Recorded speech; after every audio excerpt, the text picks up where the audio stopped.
Hello CLAT PG aspirants, welcome to Vidigya After College. As you know, CLAT 2026 is just around the corner. So it is very much important that you know the most relevant Supreme Court cases of 2025.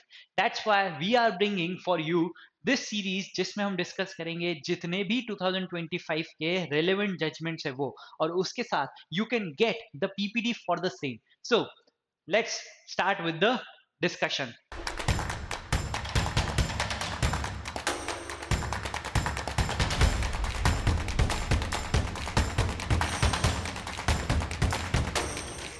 So, continuing with our series of most relevant judgments of the Supreme Court of 2025, we are going to discuss one very important case now, that is with respect to registration of sale deeds. कि हमने जब ये property law, transfer of property देखा था with respect to registration act देखा था, तब हमने ये केस डिस्कस किया था इन आर क्लासेस कि क्या था ये case, Mahnoor Fatima Imran and others versus Vishweshwara infrastructure private limited कि अगर कोई भी प्रॉपर्टी किसी को परचेस करनी है, इमूवेबल प्रॉपर्टी है, उसका परचेस कैसे हो सकता है, कि यहाँ पे ओनरशिप कैसे ट्रांसफर हो सकती है, ये हमने डिस्कस किया था कि अगर सपोज मुझे एक प्रॉपर्टी सेल करनी है बी को, तो यहाँ पे दो कंसेप्ट हमने पढ़े थे. हमने विथ रिस्पेक्ट टू प्रॉपर्टी क्या करे थे, एक एग्रीमेंट टू सेल का कंसेप्ट पढ़ा था और एक यहाँ पे सेल का कंसेप्ट पढ़ा था कि यहाँ पे इन दोनों में डिफरेंस क्या है, कि यहाँ पे ए और बी अगर एग्रीमेंट कर रहे हैं कि that in near future we would be selling, that I would be selling you property और you would be paying me certain amount, तो यहाँ पे क्या है, there is an agreement to sell. But here what is the situation, कि यहाँ पे हम क्या कर रहे हैं कि मैंने 10,000 रुपीज दे दिए हैं और यहाँ पे प्रॉपर्टी की ओनरशिप क्या हो गई है, कि ओनरशिप ट्रांसफर हो गई है, कि प्रॉपर्टी की ओनरशिप ट्रांसफर हो गई है. ट्रांसफर कैसे हो गई है, रजिस्टर्ड सेल डीड से. ये हमने पढ़ा था कि यहाँ पे हम बोल रहे हैं sale by registered sale deed जब कंप्लीट हो जाती है, जब ओनरशिप ट्रांसफर होती है. But here with respect to agreement to sale, अगर एग्रीमेंट टू सेल है तो ये एक प्रॉपर सेल नहीं होता है और ये कोई भी rights with respect to property नहीं देता है. तो यहाँ पे जब तक रजिस्टर्ड डीड नहीं होती है, सेल डीड नहीं होती है, agreement to sale does not give a right to the purchaser, जो कि प्रोस्पेक्टिव परचेसर है उसको कोई भी प्रॉपर्टी में राइट्स नहीं देता है. जो ओरिजिनल वेंडर है उसी की ओनरशिप होती है इस प्रॉपर्टी के ऊपर. ठीक है. सो हियर अगर हम इस महनूर फातिमा इमरान का केस के फैक्ट्स डिस्कस करें, तो with respect to this case what were the facts, कि अगर सपोज एक प्रॉपर्टी है, कि जैसे आपने लैंड रिफॉर्म्स का पढ़ा होगा, लैंड रिफॉर्म्स एक्ट पढ़ा होगा या सीलिंग. ठीक है. लैंड रिफॉर्म्स के एक्ट क्या थे, कि अगर सपोज किसी भी जमींदार के पास ज्यादा प्रॉपर्टी है, as per the ceiling limit, यहाँ पे सीलिंग लिमिट सेट की गई थी with respect to the property, कि how much property you can hold as a zamindar. तो उस केस में अगर सीलिंग लिमिट को आपकी प्रॉपर्टी क्रॉस कर रही है, तो जितनी अगर क्रॉस कर रही है वो प्रॉपर्टी कौन सीज कर लेगा, सीज कर लेंगे गवर्नमेंट. ठीक है. So the government would seize that property and with respect to that property the ownership would be of the government. ये फैक्ट समझ में आया कि लैंड रिफॉर्म एक्ट में एक सीलिंग लिमिट आपको सेट की गई थी, कि अगर इस सीलिंग लिमिट से ज्यादा प्रॉपर्टी आपके पास है तो वो सीज कर ली जाएगी और that would be consider the property of the government. So here the same facts were there, कि एक प्रॉपर्टी थी with respect to a person, जिसके यहाँ पे जिसके ऊपर लैंड रिफॉर्म एक्ट्स लगे, with respect to ceiling limit लगी और certain portion of this property was claimed by the government. यहाँ पे इन पर्सन ने with respect to this property, with respect to whole of the property, a general power of attorney, कि general power of attorney किसके लिए बना दी थी, किसके फेवर में बना दी थी, सपोज एक्स के फेवर में, कि ये पर्सन है, उन्होंने अपनी जितनी भी जमींदार हैं ये with respect to whole of his property, he has made a general power of attorney with respect to X, कि एक्स को अपनी जनरल पावर ऑफ अटॉर्नी दे दी है कि वो इस प्रॉपर्टी के रिस्पेक्ट में सारे डिसीजंस ले सकते हैं. विद रिस्पेक्ट टू सेल हो गया, विद रिस्पेक्ट टू लीज हो गया, मॉर्गेज हो गया, वो सारे डिसीजंस ले सकते हैं. तो यहाँ पे पावर ऑफ अटॉर्नी किसके फेवर में बना दी, एक्स के फेवर में बना दी. और इसमें इंक्लूड क्या कर दिया, ये वाली प्रॉपर्टी भी जिसको जो गवर्नमेंट ने है उसने क्लेम करके because it was above the ceiling limit. तो इस रिस्पेक्ट में हम क्या बोल सकते हैं, ये जो प्रॉपर्टी है, जो रेड प्रॉपर्टी है, वो क्या है, वो गवर्नमेंट की प्रॉपर्टी है। अब जब suppose if with respect to this property on which the government has a claim, if the person who has the general power of attorney sells, यहाँ पे एग्रीमेंट टू सेल होता है, एग्रीमेंट टू सेल होता है with respect to this property. हमारा contested point क्या है, इस प्रॉपर्टी के रिस्पेक्ट में। तो यहाँ पे इफ प्रॉपर्टी ए के रिस्पेक्ट में और ये प्रॉपर्टी बी है, तो if with respect to property A X, the person who is having a general power of attorney makes an agreement to sell in respect of a society, कि जो यहाँ पे कंस्ट्रक्शन सोसाइटीज होती है उनके respect में एक एग्रीमेंट टू सेल बनता है। ये क्या होता है, अनरजिस्टर्ड होता है। अनरजिस्टर्ड है, कोई भी सेल डीड साइन नहीं हुई है, sale deed, registered sale deed नहीं हुई है, नो रजिस्टर्ड सेल डीड। क्या बोल रहे हैं, हमारा एक प्रॉपर्टी थी जिसके ऊपर सीलिंग लगी, सीलिंग लिमिट के अबव थी, तो सेंट्रल गवर्नमेंट ने या गवर्नमेंट ने उसको सीज कर लिया and now this is the property of government. But यहाँ जो पर्सन है जिसने with respect to whole of property किसी एक पर्सन को जनरल पावर ऑफ अटॉर्नी दी थी, उस पर्सन ने किसी एक कंस्ट्रक्शन या इंफ्रास्ट्रक्चर सोसाइटी को क्या किया, ये प्रॉपर्टी के रिस्पेक्ट में एग्रीमेंट टू सेल कर दिया। कोई भी सेल डीड अभी तक नहीं बनी है, तो यहाँ पे क्या ओनरशिप ट्रांसफर होगी, तो हम बोलेंगे no ownership would be transfer because it is merely an agreement to sell. An agreement to sell does not create any right with respect to the property in favor of the person जिसको ये agreement to sell बनाया गया है। अब यहाँ पे क्या होता है, ये जो सोसाइटी है, हाउसिंग सोसाइटी है, इन्होंने क्या किया, डिफरेंट पर्संस को ये प्रॉपर्टी को प्लॉट कट करके, हो सकता है इस प्रॉपर्टी में से डिफरेंट प्लॉट्स कट करके यहाँ पे किसको दे दिया, डिफरेंट इंडिविजुअल्स को। ठीक है, 1 2 3 4 5 6, तो यहाँ पे हाउसिंग सोसाइटी ने वन प्लॉट किसको दिया, 2 3 4 5 4 5 और 6, यहाँ पे डिफरेंट पर्संस को दे दिया। कि सपोज हम देखें तो विधान, विधि, विधुर, विधुल, विद्या, कि ये सब पर्संस को उन्होंने, हाउसिंग सोसाइटी ने क्या किया है, यहाँ पे सेल डीड करके, registered sale deed, registered sale deed करके इन पर्सन को सर्टेन प्लॉट्स की ओनरशिप ग्रांट कर दी है। नाउ दिस पर्सन्स, नाउ जो गवर्नमेंट है अब क्या कर रही है, because this was considered to be the property of government, government is asking the possession, the persons, जितने भी ये वी पर्सन है, विधान, विधुर, विद्या हो गया, इन पर्सन को क्या बोल रहे हैं, that you have to vacant this property because the government has a claim on this property. So all this persons are initiating a suit against government, कि यहाँ पे ये जो आप बोल रहे हो that we have to vacate the property is wrong because we have a registered sale deed, जो हमने रजिस्टर्ड सेल डीड करी है जिससे कि हमको ओनरशिप मिल गई है, इस बेसिस के ऊपर हमारी ये प्रॉपर्टी है and you can not vacate us. So this was the contention of all this party. समझ में आया फैक्ट्स, हम क्या बोल रहे हैं कि एक प्रॉपर्टी थी जिसमें एक पोर्शन क्या है, सीलिंग लिमिट से अबव था, तो सेंट्रल गवर्नमेंट ने या फिर गवर्नमेंट ने उस प्रॉपर्टी को सीज कर लिया।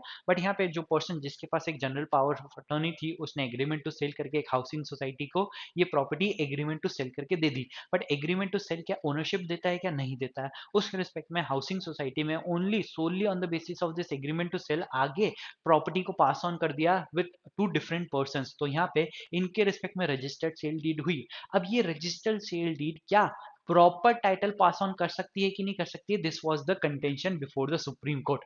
See the facts. The dispute centered around 53 acres of land forming part of larger property Telangana mein, originally owned by 11 individuals. This agricultural land became subject to Andhra Pradesh Land Reform Act, being declared surplus and vesting with the state. यही हमारा facts थे. Next, the controversy began with the unregistered agreement to sale dated this where the general power of attorney holder of the original owner purportedly sold the land to Bhavna cooperative society, housing society को agreement to sale कर दिया unregistered deed के थ्रू. However this transaction occurred when the land has already vested with the state, की government को वो waste हो गया था as per the land reform act. उसके बाद में आपने ये हाउसिंग सोसाइटी को एग्रीमेंट टू सेल करके दे दिया, making it legally impossible for the seller to convey valid title, कि अगर मेरे पास किसी चीज की ओनरशिप नहीं है तो क्या मैं आपको ओनरशिप ट्रांसफर कर सकता हूं? क्या नहीं कर सकता हूं, because I am not the owner of the property. Next, the sale agreement was not registered within the 4 months period prescribe by the registration act. यहाँ पे हम रजिस्ट्रेशन एक्ट के स्पेसिफिक प्रोविजन भी देखेंगे जिसमें हमको पता चलेगा कि जो एग्रीमेंट टू सेल था, एग्रीमेंट टू सेल था वो क्या देता है, ये एक बताता है कि आप आगे चल के सेल डीड रजिस्टर करने वाले हैं. बट यहाँ पे टाइम पीरियड है कि आपको कितने महीने में करना है, 4 months में टाइम पीरियड है जिसमें you have to get your agreement to sale registered. यहाँ पे सेल डीड आपको बनवानी पड़ेगी. सो यहाँ पे कोई भी sale deed within this period नहीं बनी है. सो within the extended timeline allowed by the law.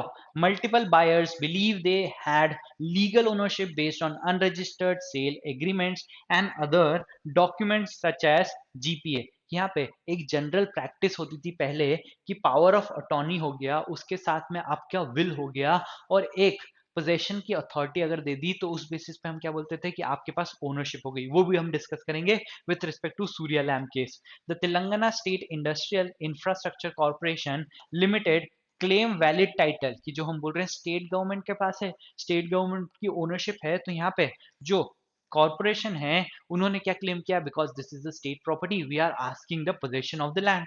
The petitioner sought to restrain the corporation limited entering the land and asserted ownership based on this agreements. तो इस basis के ऊपर उन्होंने क्या किया, कंटेस्ट किया that this is our property and you cannot vacate us from this land. ये समझ में आया?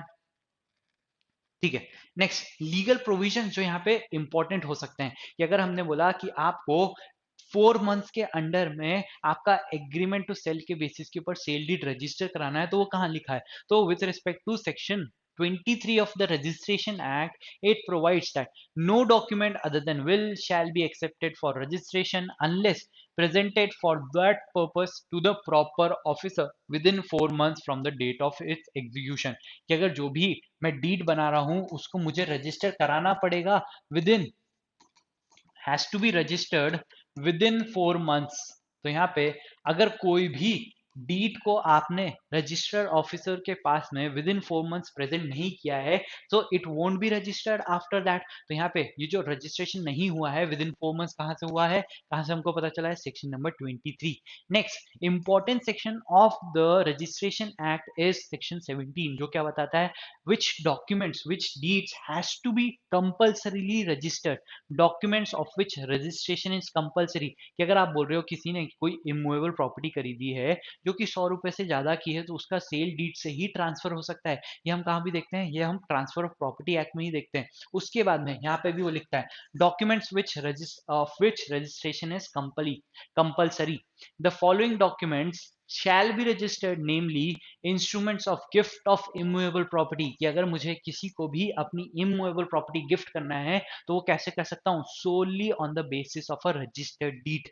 Next, other non-testamentary instruments which purports or operate to create, declare, assign, limit, extinguish, whether in the present or in future, any right, title or interest, whether vested or contingent, of the value of 100 rupees और मोर इन अ immovable property. कि अगर मैं immovable property के respect में कोई भी right create करना चाहता हूं, डिक्लेयर करना चाहता हूं, असाइन करना चाहता हूं, लिमिट करना चाहता हूं या एक्सटिंग्विश करना चाहता हूं, खत्म करना चाहता हूं, कि मैं आपको जो मैंने प्रॉपर्टी दे रहा था वो अब मैं खत्म कर रहा हूं, तो उसके रिस्पेक्ट में भी यहाँ पे इमूवेबल प्रॉपर्टी जो कि 100 रुपीज या मोर का ट्रांजेक्शन हो रहा है उसके रिस्पेक्ट में आपको क्या चाहिए, कंपलसरी रजिस्ट्रेशन चाहिए. और ये कैसा हो रहा है, नॉन टेस्टामेंटरी इंस्ट्रूमेंट है. इंस्ट्रूमेंट क्या होता है, जो डॉक्यूमेंट जिसमें कि कोई राइट्स लिखे गए हैं. और नॉन टेस्टामेंटरी क्या हो गया, टेस्टामेंटरी कैसा होता है कि जिसमें विल से हो रहा है, आफ्टर डेथ हो रहा है. तो नॉन टेस्टामेंटरी क्या है कि within the lifetime only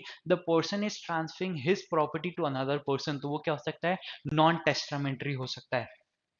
next यहाँ पे हमने क्या देखा कि कौन से डॉक्यूमेंट्स को आपको रजिस्ट्रेशन कराना कंपलसरी है। Next is section number 49। यहाँ पे क्या बोल रहा है कि अगर रजिस्ट्रेशन नहीं कराएगा तो what would be the effect of this non registration. Effect of non registration of documents required to be registered. तो no documents required by section 17 or by provision of TPA to be registered shall affect any immovable property comprised therein। तो हमने बोला कि अगर a person को किसी B person को कोई सेल करनी है अपनी इमूवेबल प्रॉपर्टी जो कि 10,000 रुपीज की है, तो उसको ये कैसे करना पड़ेगा, सेल डीड से ही करना पड़ेगा, जो कि कैसी होगी, रजिस्टर्ड होगी। ठीक है, अगर ये रजिस्टर्ड नहीं है, ये सिर्फ डीड है, एग्रीमेंट टू सेल है, तो यहाँ पे एग्रीमेंट टू सेल है या फिर सिर्फ डीड है, तो ये क्या कोई राइट देगी क्या, नहीं। क्या ये पर्सन जो बी है जो 10,000 रुपीज पे कर रहा है बट उसके फेवर में कोई रजिस्टर्ड डीड नहीं है, क्या इसको ओनरशिप मिलेगी क्या, no. The person B would not get any ownership with respect to the property even if he has paid the amount because there is no registered deed and sale can only happen through registered sale deed. Affect any immovable property comprise therein, तो अभी भी owner कौन होगा इस property का, ए, क्योंकि जब तक रजिस्टर्ड सेल डीड नहीं होती है तब तक कोई भी प्रॉपर्टी के ऊपर अफेक्ट नहीं होता है।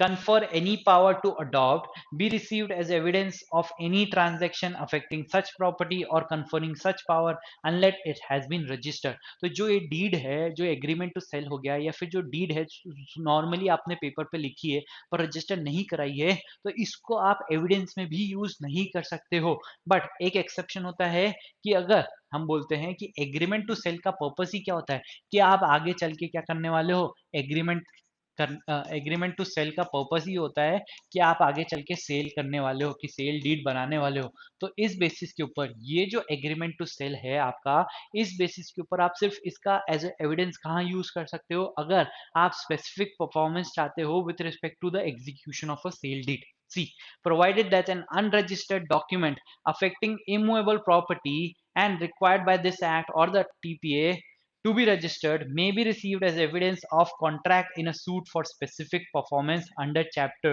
2 of SRA। कि यहाँ पे स्पेसिफिक परफॉर्मेंस में चाह रहा हूँ कि जो भी पर्सन है, अगर सपोज ए और बी है, if A has to transfer the property and B has to pay 10,000 rupees, and if B has paid his promise or B has done his promise, तो यहाँ पे जो A है, A का क्या लाइबिलिटी होगी या प्रॉमिस होगा कि उसको प्रॉपर्टी ट्रांसफर करनी है। So B can claim specific performance against A कि आप क्या करो, प्रॉपर्टी ट्रांसफर करो। प्रॉपर्टी ट्रांसफर कैसा होगा, by registering the sale deed. तो यहाँ पे हम क्या बोल सकते हैं, आप ये रजिस्टर्ड सेल डीड करवाओ ताकि मुझे ओनरशिप मिल सके। तो this is the specific performance which B can claim. तो उसमें इस सूट में वो एग्रीमेंट टू सेल को शो कर सकता है as an evidence. Is it clear? Next, legal issues क्या है इस रिस्पेक्ट में, जो अभी हमने फैक्ट्स देखे कि इस फैक्ट्स में लीगल इशू क्या है कि जो भी एग्रीमेंट टू सेल है, क्या उस बेसिस के ऊपर जो हाउसिंग सोसाइटी है उसके पास ओनरशिप आई क्या।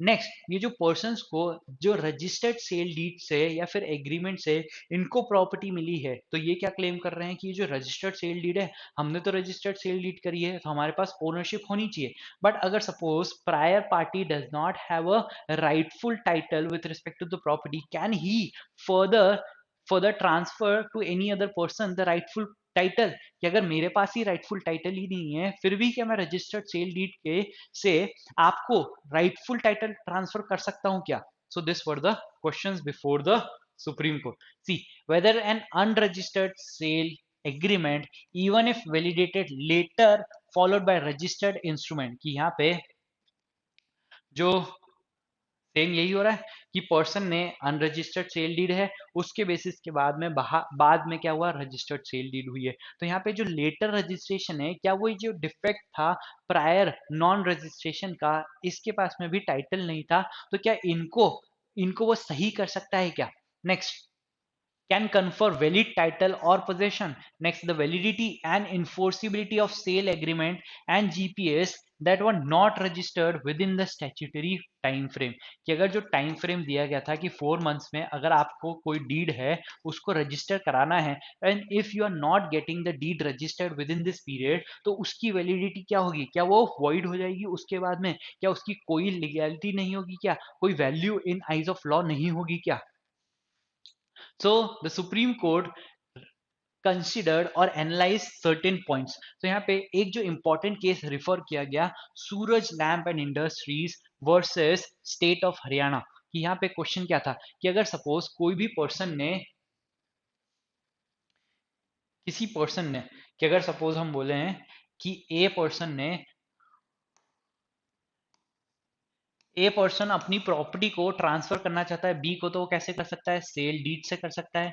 सेल डीड को क्या कराना पड़ेगा? आपको रजिस्टर कराना पड़ेगा, और रजिस्टर कराने के लिए आपको रजिस्ट्रेशन फी देनी पड़ेगी। आप देखते हो कि रजिस्ट्री कराते हैं लोग, तो रजिस्ट्रेशन फी होती है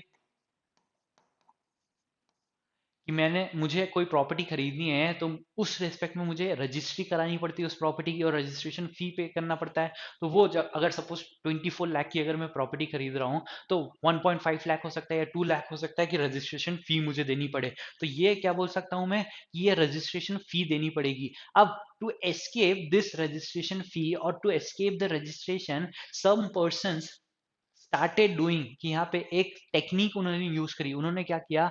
ए ने with respect to B 3 instruments बनाए। ठीक है, तो यहाँ पे एक जनरल पावर ऑफ अटॉर्नी बनाया, एक विल बनाया, और एक जो पोजेशन सर्टिफिकेट है वो बनाया।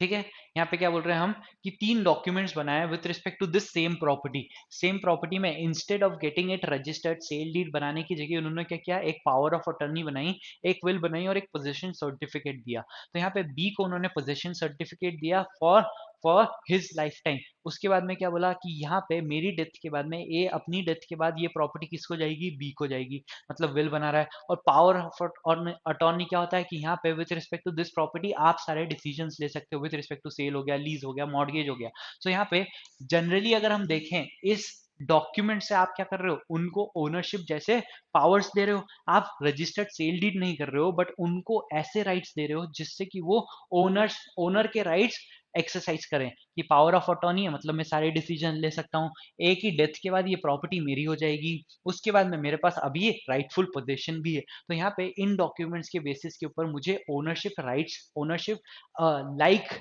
राइट्स मिल रहे हैं, बट क्या ट्रू ओनरशिप मिल रहे हैं? क्या नहीं मिल रहे हैं? तो इस बेसिस को कंटेस्ट किया गया इन द सूरज लैम्प कि ये जो डॉक्यूमेंट्स है, ये जो आपने अल्टरनेटिव यूज कर लिया है, अल्टरनेट ऑफ सेल डीड, क्या ये राइटफुल है क्या? तो यहाँ पे ट्रांसफर ऑफ प्रॉपर्टी हो सकता है क्या? क्या बी को हम ओनर बोल सकते हैं क्या? सो here the Supreme court in Suraj lamp versus state of Haryana concluded that immovable property can be legally and lawfully transferred or conveyed only by a registered sale deed or registered deed of conveyance। कि ये जो technique आपने use करा है, alternate technique of drafting general power of attorney, उसके बाद में will, और फिर उसके साथ में एक possession certificate, it would not transfer the ownership from A to B. यहाँ पे अभी भी ओनर कौन होगा? ए होगा, क्योंकि टीपीए ऑल्सो प्रोवाइड दैट कि sale with respect to immovable property कैसे हो सकती है? रजिस्टर्ड डीड से हो सकती है। Section 17 of the registration act also provides that with respect to certain documents registration is compulsory, and then section 49 of the registration acts provide if registration is not there it won't affect the property, तो ownership transfer नहीं होगी। तो ये जो technique आप use कर रहे थे टू इवेड रजिस्ट्रेशन फी, वो क्या कर दिया है? That would not transfer the ownership और टाइटल। ठीक है, तो यहाँ पे हमने इस रिस्पेक्ट में भी जो हमारा केस था वहां पे भी अगर हम ये लगाएं कि जो भी पर्सन है जिसने रजिस्ट्रेशन नहीं की है, क्या उसके पास ओनरशिप आएगी? क्या ये हाउसिंग सोसाइटी के पास में कोई ओनरशिप आएगी? क्या नहीं आएगी? फर्दर, क्या एक्स के पास ये राइट है कि वो जो प्रॉपर्टी ए की नहीं है, ए की प्रॉपर्टी जो है उसके रिस्पेक्ट में general power of attorney use कर सकता है, but with respect to the property which has been claimed by the government under land reform act, क्या उसके रिस्पेक्ट में ये पावर ऑफ अटॉर्नी यूज कर सकता है? क्या नहीं कर सकता है? So this person is not the rightful person to make this agreement to sell, and this person not having the title cannot pass on the title because इसके पास भी title नहीं है. स्टेट्स इमिनेंट डोमेन, तो यहाँ पे जो property जो state ने क्लेम कर ली है लैंड रिफॉर्म एक्ट में, the judgment emphasized that the power of absolute right over land is on the state and the person in occupation is only there by virtue of grants which can be brought to an end by the state which has the power of eminent domain. तो एक concept ये कह दिया कि domain eminent domain का, कि जितनी भी प्रॉपर्टी है वो किसकी है, स्टेट की प्रॉपर्टी है, और स्टेट ने सिर्फ आपको ये ग्रांट किया है, परमिशन ग्रांट की है कि आप ये यूज कर सकते हो, आप अपनी ओनरशिप इसके ऊपर रख सकते हो. जैसे कि हम यहाँ पे क्या बोल रहे हैं, लैंड रिफॉर्म ला के वो क्या कर सकते हैं कि सर्टन प्रॉपर्टीज को बोल सकते थे even you were the owners of this property, zamindar were the owners of this property. By making such law the state has said that certain portions of the property which are above the ceiling limit would be confiscated or would be taken under the purview of the central government or of the state government. तो ये वो कर सकते हैं. So this was on the basis of eminent domain. Next, the Supreme Court clarified that sale agreement unregistered within 4 months of the execution are void for all purposes including later validation or subsequent registration. कि जो यहाँ पे हमने बोला ये जो agreement to sale है, अगर आपने इसको रजिस्टर ही नहीं कराया है तो इसकी कोई वैल्यू नहीं होगी in the eyes of law, और अगर बाद में भी आप जाके इसको रजिस्टर करा लेते हो, बाद में भी इसका री रजिस्ट्रेशन हो जाता है, सेल डीड हो जाती है, तो भी वो इस इनवैलिड डीड को वैलिड नहीं बना सकती है. The court stated that such unregistered agreement cannot act as a substitute for properly registered conveyance deed to prove the title and possession. कि अगर नॉर्मली हम बोल रहे हैं सेल डीड के थ्रू ही ट्रांसफर हो सकता है, तो ये जो अनरजिस्टर्ड सेल एग्रीमेंट है, क्या इस बेसिस को आप इस इम्प्रॉपर जो डीड है उसको रेक्टिफाई कर सकते हो क्या, आफ्टर आफ्टर आफ्टर और by using a later registered deed? तो हम बोल रहे नहीं, the later registration deed would not cancel or would not solve the problem which has been created by this unregistered agreement to sale. It was found that agreement forming the basis of claim by the petitioner were void and did not confer valid ownership of the possession. कि जो ये persons थे जो क्या claim कर रहे थे कि क्योंकि हमारे पास registered sale deed है इस property की, इसलिए हम owner है. तो यहाँ पे कोर्ट ने क्या बोला कि ये जो registered sale deed है वो wrong है, क्योंकि यहाँ पे ये जो हाउसिंग सोसाइटी है उसने जो रजिस्टर्ड डीड करी है वो with respect to that property करी है जिसकी ओनरशिप उनके पास थी ही नहीं फ्रॉम स्टार्टिंग. इसलिए जो आपका रजिस्टर्ड डीड है, जो आपकी रजिस्टर्ड डीड्स है with respect to this property is null and void. The court underscored that the possession by the state through proper legal processes was correct and lawful. ठीक है, सो तो यहाँ पे जो कॉरपोरेशन लिमिटेड था, जो कि जो स्टेट जो गवर्नमेंट है वो क्लेम कर रही है इस प्रॉपर्टी के रिस्पेक्ट में, वो क्या है, राइटफुल है. नेक्स्ट, क्या डिसीजन क्या दिया, तो यहाँ पे court concluded this case by saying that unregistered agreement can not confer title, no amount of subsequent validation और registration of derivative instrument can cure the fundamental defect of an unregistered primary agreement. कि अगर पहले unregistered था और बाद में जाके after the time period अगर आप रजिस्टर करा रहे हो तो उसकी कोई वैलिडिटी नहीं होगी, और वो जो प्रायर एक्ट है, इनवैलिड एक्ट है, उसको वैलिडेट नहीं करेगा. Statutory vesting is inviolable. यहाँ पे जो लैंड रिफॉर्म्स में जो अबव सीलिंग लिमिट आपकी प्रॉपर्टी कन्फिस्केट की गई है वो क्या है, लॉफुल है. Once land vest with the state, कि यहाँ पे जो पोर्शन हमने देखा जिसमें जो सीलिंग लिमिट के अबव था जिसको गवर्नमेंट ने कन्फिस्केट कर लिया, जिसकी ओनरशिप अब स्टेट की हो गई है, तो यहाँ पे ये क्या है, इनवॉयलेबल है.